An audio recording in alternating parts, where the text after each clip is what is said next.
ఇలా వేతనాలు అందకపోవడంతో ధర్నాలు చేస్తున్నారు పారిశుధ్య కార్మికులు. ప్రతి చోట ధర్నాలు చేస్తున్నారు, కలెక్టర్లకు మెమోరాండాలు ఇస్తున్నారు, స్థానిక ఎమ్మెల్యేలను కలుస్తూ ఉన్నారు, అయినా కూడా పొందడం లేదు. ఇప్పుడు వాస్తవానికి వర్షాకాలం వస్తే ఏముంటుంది, ఫాగింగ్ చేయాలి, దోమలు అరికట్టడానికి ఫాగింగ్ చేయాలి. పెరిగిన గడ్డిని మీద స్ప్రే చేయడానికి గడ్డి మందు కొనుక్కొచ్చి స్ప్రే చేయాల్సి ఉంటుంది. బ్లీచింగ్ పౌడర్, కొత్త నీళ్ళు వస్తాయి కనుక బ్లీచింగ్ పౌడర్ కలపాల్సి ఉంటుంది. ఇలా గ్రామ పంచాయతీలో డబ్బులు లేక బ్లీచింగ్ పౌడర్ లేదు, ఫాగింగ్ లేదు, గడ్డి మందు లేదు, ట్రాక్టర్ల డీజిల్కు పైసలు లేవు, సఫాయి కార్మికులకు జీతాలు లేవు, మొత్తం అస్తవ్యస్తమైపోయినటువంటి పరిస్థితి. అంటే ప్రజాపాలన అంటే పల్లెలు ప్రజాపాలనలో భాగం కాదా? పల్లెల్లో పారిశుధ్య నిర్వహణ ప్రభుత్వం బాధ్యత కాదా? ఏమైంది? మీ ఇంటెలిజెన్స్ ఏమవుతుంది? మీ నెట్వర్క్ ఏమైంది? ఎందుకు ఈ పల్లెల్ని ఇట్లా నిర్వీర్యం చేస్తూ ఉన్నారు? ఎందుకు ప్రజల్ని ఈ గ్రామ పంచాయతీలో పాలనను గాలికి వదిలేసినారని చెప్పి నేను అడుగుతా ఉన్నా.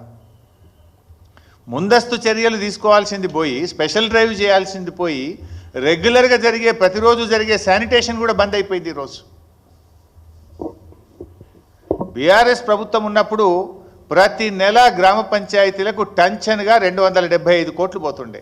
Every month 275 crores ఇచ్చేవాళ్ళం. సంవత్సరానికి 3,330 కోట్లు పల్లె ప్రగతి మీద బీఆర్ఎస్ ప్రభుత్వం ఖర్చు పెట్టింది. 3,330 కోట్లు ప్రతి సంవత్సరం పల్లెల్లో అభివృద్ధి కోసం, పారిశుధ్య నిర్వహణ కోసం 275 కోట్లు ప్రతి నెల ఇచ్చాం. మరి 7 నెలలైతే ఒక్క నెల ₹1 కూడా ఇవ్వలే. మీరు 7 నెలలు ఇంటూ 275 కోట్లు ఇవ్వాలి కదా. మీరు మాకంటే బాగా చేస్తారని ప్రజలు మీకు కోట్లు వేసినారు. మేము 275 ఇస్తే మీరు 500 కోట్లు ఇస్తారని ప్రజలు ఆశపడ్డారు. ఇంకా బాగా చేస్తారని ప్రజలు ఆశించారు. కానీ ఏమైపోయిందంటే ఏదో కొండ నాలుకకు మందేస్తే ఉన్న నాలుక పోయినట్టు ఇచ్చే 275 కోట్లు కూడా మీ ప్రభుత్వంలో బంద్ అయిపోయినాయి. అదేవిధంగా మేము పట్టణాల్లో కూడా, మున్సిపాలిటీలకు కూడా ప్రతి సంవత్సరం 1,700 కోట్లు రాష్ట్ర ప్రభుత్వం ఇచ్చేది. పల్లెలకు 3,330 కోట్లు, పట్టణాలకు ప్రతి సంవత్సరం 1,700 కోట్లు రాష్ట్ర ప్రభుత్వం ఇచ్చేది. మరి మీరు వచ్చి 7 నెలలైనా 7 పైసలు కూడా ఎందుకు ఇవ్వలేదు? ఏంది మరి? మీరు పట్టించుకోదలుచుకోలేదా? లోకల్ బాడీస్ను మీరు మొత్తం నిర్వీర్యం చేయదలుచుకున్నారా?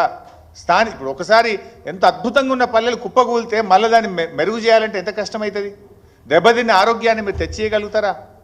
ప్రజలకు రేపు ఏదైనా గ్రామంలో diarrhoea, malaria, dengue, viral fevers ప్రబులితే దానికి బాధ్యులు ఎవరు అని నేను అడుగుతా ఉన్నా. ఇప్పటికే హైదరాబాద్లో చాలా మందితో మాట్లాడితే మలేరియా, డెంగ్యూ, వైరల్ ఫీవర్స్తో హాస్పిటల్ చుట్టూ తిరుగుతున్న పరిస్థితి కనబడతా ఉంది. ప్రభుత్వం నుంచి అసలు చలనమే లేదు, ముందస్తు బాధ్యతనే లేదు.